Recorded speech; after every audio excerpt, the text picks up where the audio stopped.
او تک صاحب یوه خبره دغلته ماته هم را په یاد شوله طالب چارواکو همیشه یادونه کړې چې موږ د شرعي نظام په چوکاټ کې د شریعت په چوکاټ کې د نجونو دپاره د مکتب دروازې خلاصو د حاکم نظام 2 کاله پوره شول د نجونو پوهنتونونه بند د نجونو مکتبونه بند اوس د نجونو سینګارتونونه چې دا د ذریعه د نفقې د یو کورنۍ وي دا بند دي همدارنګه په مؤسساتو کې د هغوی کارونه بند نو چې په 2 کالو کې د دې لپاره تک صاحب طرحه جوړه نه شوه ستاسو په نظر باندې چې تاسو د ولس راسا غږ ځکه زه هم تاسو نه ډاډه پوښتنه کوم شاید ستاسو دغه غږ حکیم نظام شیخ صاحب همدارنګه نور مشران یې واوري نو په 2 کالونو کې امر ثاني یعنی هغه څه چې مثلا باید زر دغه ستونزې حل شي ولې په 2 کالو کې پوهنتون سینګارتون مکتب هر څه ټول بند داسې دی چې دا غږ د ملت دی دا یوازې نه ستا دی نه زما دی بلکل دا بعضې رسنیو کې وایي خارجیانو داسې وویل هلکه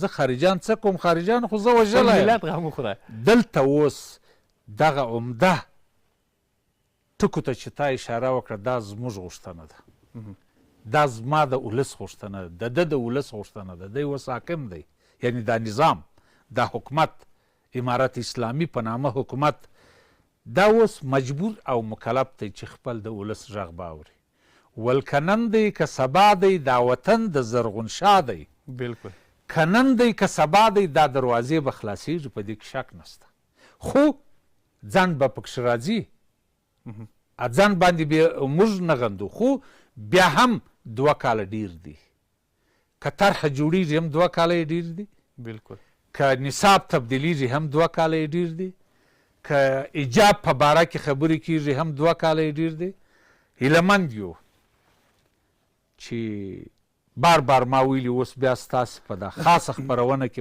بیا دا غږ دی د افغانستان خلک د وخته څخه مسلمانان و مسلمانان به یي او مسلمانان به مري بلکل 99.9% ټول مذهبي خلک دي او موږ په اسلامي چوکاټ کې په شرعي چوکاټ کې دننه خپل حقوق غواړو دا حقوق د دې حکومت څخه غواړو نو ښه به دا وي چې په ډېره خوشحالۍ او په ډېره کامیابۍ خپل پر ولس دا زیری وکړي چې ولس خفه دی اوس چې ولس خوشحاله سي او دا چې ولس خفه کیږي او واټن اخلي بیا نو دوی هم خفه کیږي بیا نو د دوی حکومت هم قرار بیا ولسي پشتوانه د لاسه ورکوي بیا خارجان زموږ سیاسي دشمنان زموږ بین المللي دشمنان د دې موقع څخه بیا ګټه پورته کوي هغه ساعت خدای نه راولي دا د ولس غږ دی خپله پر شیخ صاحب پر امیر المؤمنین صاحب باندې چې څونه ژر کېدلی سي یو شرعي فوقالعاده سیاسي نه هغه علمي کمیسون دا د اعلان کې تر څو چې د افغانستان پر دغه درو خاصو مسلو باندې وزغیږي او د علم دروازې خلاصې کړي بلکل او تک صاحب یوه خبره بله زه خو دغه د عام ولس په منځ کې ډېر شتون لرم ګرځم نو همیشه چې ما ستاسو خپرونې لیدلي دي همیشه مې چې ستاسو بحثونه لیدلي ډېر خوندور دي خلکو هم وخت نه وخت یادونه کوي چې یاره نن ما د هوتک صاحب بحث ولیده یا د مخکې امان الله هوتکي یا استاد جاوید مومند زموږ قدرمن استاد یون صاحب دوی د خبرې وایي د ولس خبرې دي نو زه هغه تېره ورځ د کمپنۍ سیمې ته لاړم 5مې حوزې مربوط سیمه ده نو دلته د غرب د لینونو یوه هډه ده لکه کې مثلا د قندهار هرات هلمند نیمروز دغه نو دلته بیا د میدان ښار اډه هم هلته قلعهدر سیمې ته وړل شوې ده د غزني اډه هم هلته وړل شوې ده د وردګو اډه هم هلته وړل شوې ده نو په دې کې پاتې څو شرکتونه خصوصي شرکتونه دي چې هغه د قندهار د خلکو د قندهار ولایت مربوط شرکتونه دي نو بیا هلته د خلکو ویلي چې په دوی باندې زور نه رسېږي ځکه چې د حکومت د قندهاریانو ده او په دې خلکو زور نه رسېږي نو ځکه یې نصیبولی بیا ما هلته د یو څو ډریورانو نه پوښتنه وکړه وایي موږ د چا پلار هم نشي پوهولی دا ځای موږ جوړ کړی اخیستی نشي. ما ورته ویلې دا حکومت د ټول په ټوله باندې قانون یو رقم ده. نو زما هغه خبره چې ده دا خبره وکړي چې دا حکومت یوازې د قندهار، ما ورته ویل دا د طالبانو حکومت یوازې د قندهار د خلکو نه ده، ټول ملت حکومت ده. که تیر حکومت هم و بیا ما ته وایي ته خبره پسې موږ تا 20 کاله جمهوریت خوړلی، اوس امارت د داسې وایي چا به وهلی. ما نور بحث پکې ونه کړې، هغه نه تېر شولم. زه ورکه دې شیانو پسې څه ګرځو څه سر به پسې خوږو. نو داسې یو نیم خبره و تک صاحب چې خلک یې کوي، عام ولس یې کوي که نه، چې مثال اوس دغه شته حکومت چې دا یوازې د قندهار په لاس کې ده. نو ستاسو په نظر باندې که چیرې دغسې خلک داسې واټن واخلي یوازې دغه مطرح د قندهار خلک دا نور عام ولس خو بیا خفه کېږي. زه خپله د دې خلاف یم. هر چا چې دا خبره کړې ده دا شخصي خپله خبره ده او بیرته دې په خپل جیب کې واچوي. حکومت هر وخت د ولس حکومت د ولس بالکل، او په یوه سر باندې هیڅ چا یو ګوند هم حکومت نه دی کړی. دا زما انتقاد هم یعنی په عامه سطحه دا خو دا ډېر په کوچنۍ مسله چې دا د کندهار دی نه. دلته یو تخنیکي بحث دی چې هغه شکر موږ د هغه دپاره وزارت لرو، ریاست لرو، مربوطه ارګانونه باید خپل مربوطه ارګانونه دي. دا بعضې هغه ناپوه خلک لکه تا چې دا خبرې د چا څه اورېدلي دي دوی دې ځای ته راورسوي. نه، اولین شرکتونه چې و هغه د قندهار ولایت و، سرمایه گذاري د قندهار خلکو وکړله. نو طبعا هغه تخنیکي مسایل دي او اړوند ارګانونه شته په دې باندې کار کوي. نو هغه اولیت هغه شریعت و قانون هم ما او تا ته معلوم دی چې یو څوک داوطلبي مخکې قرارداد وي، بیا په دومه داوطلبي کې که لږ پیسې پار کړي بیرته حکومت ته هغه قانون وایي چې بیرته دې هغه زاړه مالک ته ورکړي چې ډېر سرمایه گذاري یې کړې ده. په عام کې هغه خبره خو پرېږدو، په عام کې هغسې نه ده. موږ د یو کندهاري په صفت باندې زه خپله مخالف څوک یم. که زه درته ووایم چې د قندهار د والي څخه زه دونه خوشحاله نه یم لکه د بدخشان د والي څخه، یعنی خوشحاله به دا دروازې څخه نه یم وتلی. او د قندهار د موین څخه چې هغه د قندهار دی موین دی یا وزیر دی، زه به دونه خوشحاله نه یم وتلی لکه د مشرقي یا د لوی پکتیا د سړي څخه، یعنی په قدر یې کتلی دی. دلته حکومت باید د ټول ملت شریک وي. دا که سمت او سمت بازی راغله په تیر کې ما او تا تجربه کړه ومې کتله، نو بیا موږ د خرابیو خواته ځو. که په یو چا کې وي، که یو څوک دغه ته لاسونه را بډوي دغسې کوي او موږ په وپوهېږو، یعنی افغانان په وپوهېږي، ورڅخه هیله مې ده هغه مشر په وپوهېږي، ورڅخه هیله مې ده چې هلته ورسي، دوه په دوه ورسره کښېني، هغه ټکی اصلاح کړي. دا د افغانستان دپاره په ګټه او په خیر نه ده. مننه وطاق صاحب.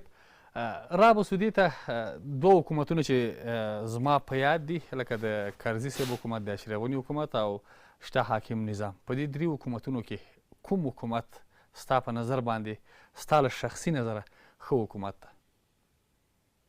دا څو برده لري. که په سر کې ورته وګورو راسئ، دا قضاوت به ملت ته ورکو.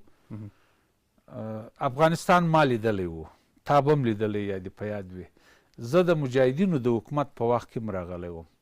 زه په هغه وخت کې راغلی وم چې دلته د حزب اسلامي او جمعیت اسلامي په مابین کې جنګ و په دا کابل کې. بیا د شپې په ما پسې ټکان وسوله، زما په موټر پسې ټکان وسوه. د قندوزه څخه راغلی وم، 4 کسان ملګري هم را سره وه په دغه د افغانانو کې. دلته یو سرای و، خورا ډب و، دا د طلا مارکیټ چې اوس زیرزمیني پایم جوړ کړی دی چې دا هر چا چې دی دلته یو پوسته هم وه. خیر کیسه یې اوږده دغه نه مشر وه. پروګرام ته راځو. دلته ډېر بد سخت جنګونه، یعنې افغانستان وجود نه درلودی، افغانستان نه و. زه فکر کوم چې کرزی صاحب کله پارک ننوتی هلته به یو قلم هم نه و، یو چوکۍ به هم نه وه، یعنې داسې لوټل سوي وه. یو شی اقالین یا استین استی دا هیڅ نه وه. افغانستان چې بیرته کار ورته وسو او په جهاني سطحه باندې وپېژندل سو، موږ هلته سیاسي نمایندګۍ په خارج کې او په جهان کې درلودې. او پر یو قانون باندې کار وسو او ورځ په ورځ پر ملت سازی او ولس سازی باندې کارونه کېدله چې په هغه وخت کې خورا شخصي زورواکي بیخي زیاته وه. زما خپل شخصي نظر دا دی چې د کرزي صاحب په اولو کلو کې ډېر کار وسو پر افغانستان باندې، ګر چې پیسې ډېر راغلې خو شخصي جیبو ته هم ډېرې ولاړلې. ای کاش چې ژمن خلک وای په دغونه پیسو کې ژمن خلک د ولس دپاره او د دې خاورې دپاره وای، افغانستان به اوس په داسې حالات کې نه وای. یو په هغه وخت کې ډېر کار وسو ورته. اوس بیا هغه شرعي یا هغه قانوني یا هغه اسلامي تطبیقات چې باید تطبیق سوي وای، هلته قانون صرف موږ درلودی خو تطبیقېدی نه و قانون بالکل خو نه تطبیقېدی. اوس که قانون نه لرو خو تطبیق یې د یو اصولو په چوکاټ کې کیږي. زه وایم چې ستونزې هر حکومت په خپل وار کې درلودلې دي. مکمل به نسو ورته ویلی چې دغه نو ښه و، دا نه دی ښه، دا نه دی ښه. خو هغه هم د افغانانو په لاس کې و، خارجانو لاس درلودی. دوهم هم د افغانانو په لاس کې و، خارجانو لاس درلودی.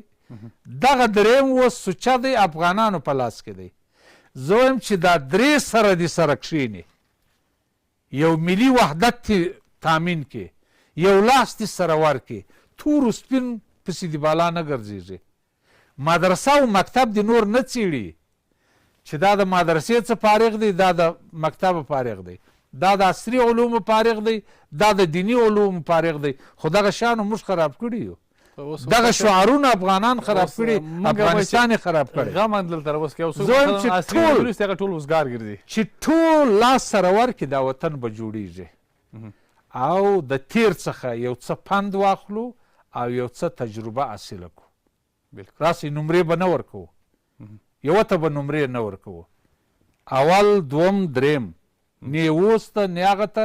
غوښتنه مو دا ده چې هلته به ولس او ملت تاسې ته نمرې درکوي چې درې سره پر یوه میز باندې کښېنئ او د شپې او د ورځې لاسونه را بډ وئ، کار و اهل ته وسپارئ، او هغه څوک چې ښه پرهیزګار دی هغه دې نظارت کوي، چوکۍ دې هم لوړوي، معاش دې هم لوړوي. خو دا وطن راځئ چې نور جوړ کړو. ملي وحدت ته ولاړ سو. که ملي وحدت ته ولاړ نه سو بیا زموږ دا حکومت هم د لاسه ځي، بیا به دا حکومت به نه وي، بل حکومت به وي. خو ښه به دا وي چې موږ ملي وحدت، دا که هر څوک وه، که استاد عطا دی، که جنرال دوستم دی، که د امیر صاحب مسعود زامن دی، یا ورونه دی، راسي بس ته گذشته را صلوات راسي پر یوه میز سره کښېنئ. که د اوس موږ حاکمان دي، هغه د کرزی صاحب محترم ناست دی، حکمتیار صاحب محترم ناست دی، قدرمند سیاف صاحب ته هم بلنه ورکړئ، رسمي چې راسي، استاد عطا، ټول ټول ټول ټول ټول ټولو ته بلنه ورکړئ. راځئ چې نور دغه شخصي دښمني هغوی وایي چې د ښځو مکتبونه شاته او دا د ښځو مکتب دی لکې موږ دا خو زه دا غږ پر چا دی؟ دا غږ پر دغه حکومت دی اوس، ولې دوی پر قدرت کې دي، حاکم دي. دی اوس استاد عطا، زه اوس استاد عطا محترم نسم راغوښتی، زه اوس جنرال صاحب دوستم محترم نسم راغوښتی، زه اوس ابل محترم نسم راغوښتی. دا د حکومت کار دی، حکومت یې راغوښتی سي، او حکومت طرح هم جوړولی سي، او حکومت قانون هم جوړولی سي، حکومت دا ټوله پر یوه میز کښېنولی هم سي. په چی شي چې خبرې سره واورې. ټول د افغانستان بچیان دي. انتقادونه مو ډېر وکړه، زه هم راسئ د انتقادونو غوټه کړو، یو داسې توره پلنډه جینې جوړه کړو، یو تور کوهي جوړ کړو، ټول ور واچو او د کوهي سر کانکریټ کړو. یو نوی افغانستان او نوی ژوند، نوی حکومت باندې راسئ کار وکړو چې هغه کې ټول عالمان، که هغه د مدرسې فارغ دی، که هغه د پوهنتونه فارغ دی، که هغه سیاسي صاحب دی، که هغه ملکي صاحب دی، که هغه مدني صاحب دی، راسئ دا ټول سره جوړ سي، کښېني او یو ښه اسلامي شرعي قانون جوړ کړي، پاسې کې په لویه جرګه کې کار و اهل ته وسپارل سي، خیریت به وي. غوښتنه د ولس همدغه ده. مننه وطاق صاحب، ډېره زیاته مننه کوو چې بلنه مو ومنله، خپرونې ته راغلی، ښکلې خبرې مو وکړې د ولس د